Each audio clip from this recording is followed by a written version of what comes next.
There's something nobody tells you about birthdays. Not the ones you see on social media.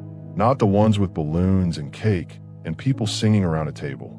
I'm talking about the real ones. The ones where you wake up and the first thing you feel isn't joy. It's weight. A quiet, heavy kind of sadness that you can't quite explain. You look at the calendar. You see the date. And instead of feeling celebrated, you feel exposed.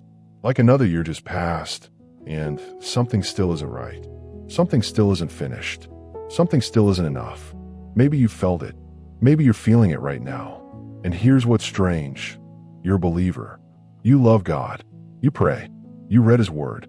And yet, on the one day that's supposed to be yours, you feel more alone than ever. Why?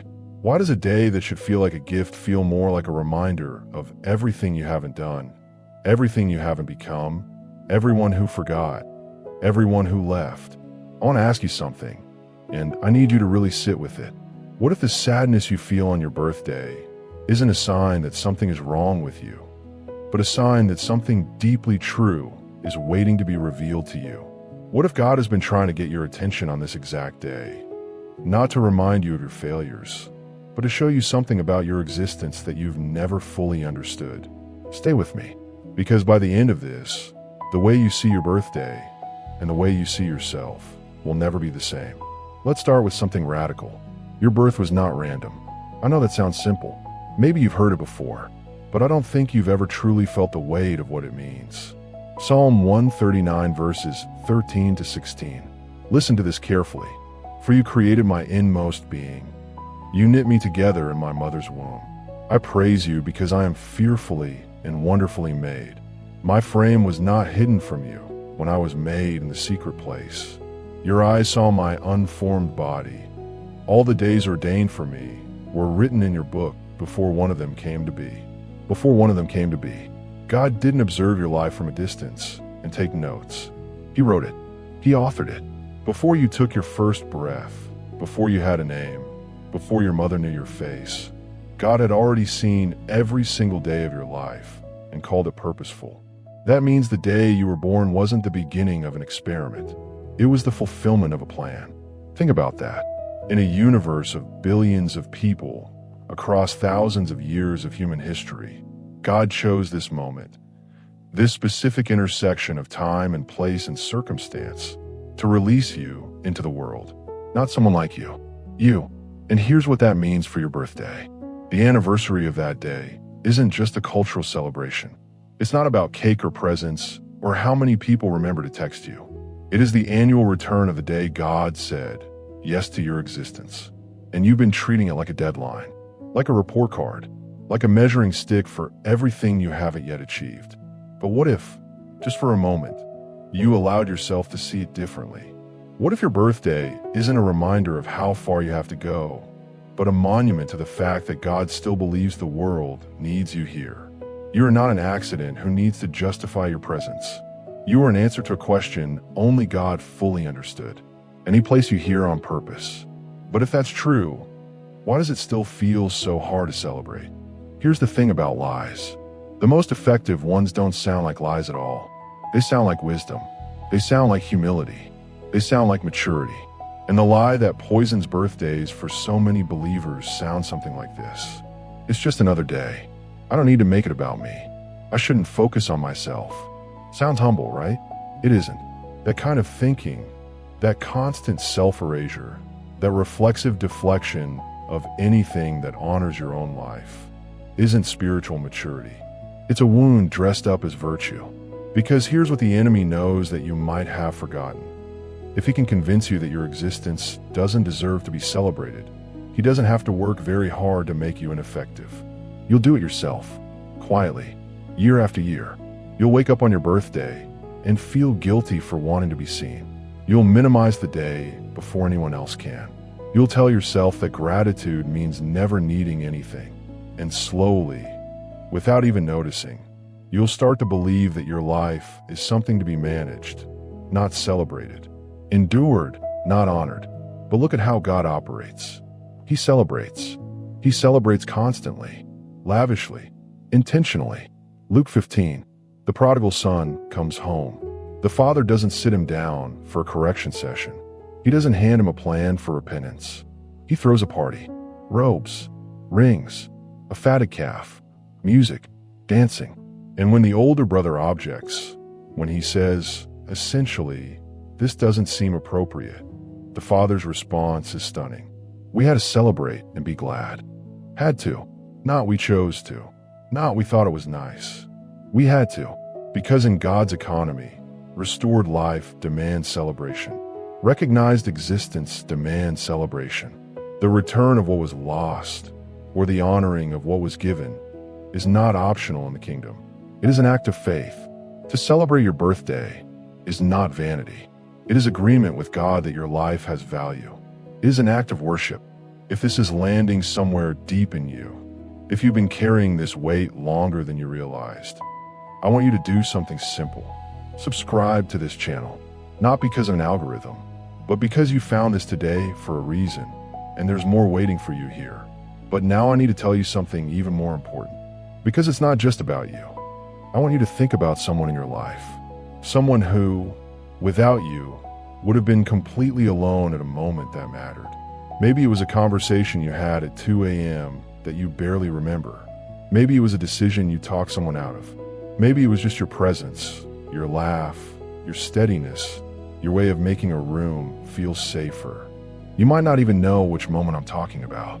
And that's exactly the point. The full scope of why God placed you here is largely invisible to you. John 1 verses 4-5. Speaking of Jesus, John writes, "In him was life, and that life was the light of all mankind. The light shines in the darkness, and the darkness has not overcome it." Now, Jesus is the source, but you are a carrier. Every person who walks in genuine relationship with God carries a fragment of that light into spaces and lives that would otherwise remain dark. You, specifically you, not a version of you that has everything figured out, not a future you who has finally arrived. This you, right now, in this season, with this history and these wounds and this imperfect faith, you have illuminated something in someone's life that no one else could have illuminated in quite that way. And your birthday is the anniversary of the day that light entered the world. Think about the ripple effect of your existence. Every life you've touched, intentionally or unknowingly, has touched other lives. And those lives have touched others. And the chain extends far beyond anything you could trace. You are not a supporting character in someone else's story. You are essential. And the world that exists today, right now, in this moment, is different because you were born into it. Not because of your accomplishments, because of your presence. But here's what I haven't told you yet. The part that might be the hardest to hear. Celebrating your birthday isn't really about the day. It's about what the day represents. And what it represents is this. God gave you time. Not talent first. Not purpose first. Not clarity first. Time. The raw material of every life ever lived. The one resource that cannot be bought back, earned back, or borrowed. And every birthday is God handing you another year and saying, not in audible words, but in the undeniable fact of your continued existence, I'm not finished with you yet. Lamentations 3 verses 22-23. Because of the Lord's great love, we are not consumed, for his compassions never fail. They are new every morning, new every morning. Imagine what it would mean to receive your birthday as a morning, as a renewal, as the beginning of a fresh cycle of compassion and purpose rather than the closing of a chapter you feel you've wasted. What would change if you stopped measuring your life by what you've built and started honoring it by what you've been given? What would change if, on your next birthday, instead of dreading the day or numbing it or letting it pass like it doesn't matter, you actually stopped and said thank you? Not thank you for the gifts, not thank you for the people who remembered. Thank you, God, for choosing me, for writing my days before I lived them, for placing me in this specific story at this specific time, for reasons I may never fully understand, but I choose to trust. That's not sentimentality. That is a deeply, profoundly theological act. Because when you celebrate your birthday with genuine gratitude, you are confessing something real. That life is not an accident. that you're not a mistake, that the God who formed you in secret has never stopped seeing you in the open. And that is worth celebrating every single year. Do you remember the question I asked you at the beginning? Why does a day that should feel like a gift feel more like a reminder of everything you haven't done? Here is the answer.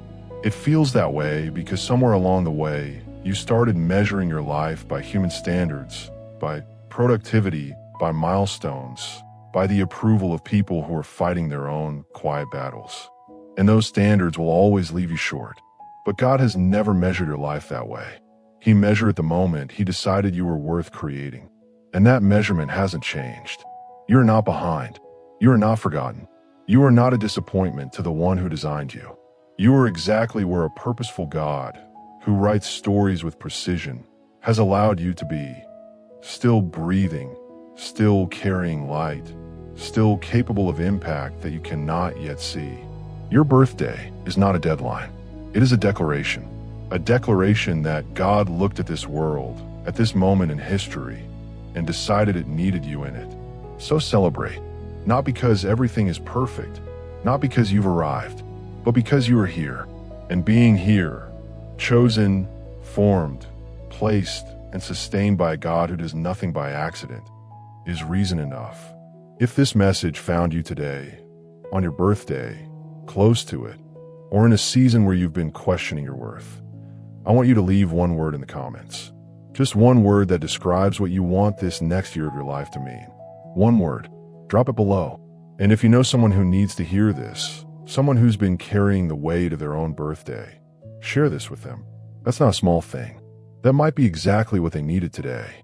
God bless you. And thank you for being here.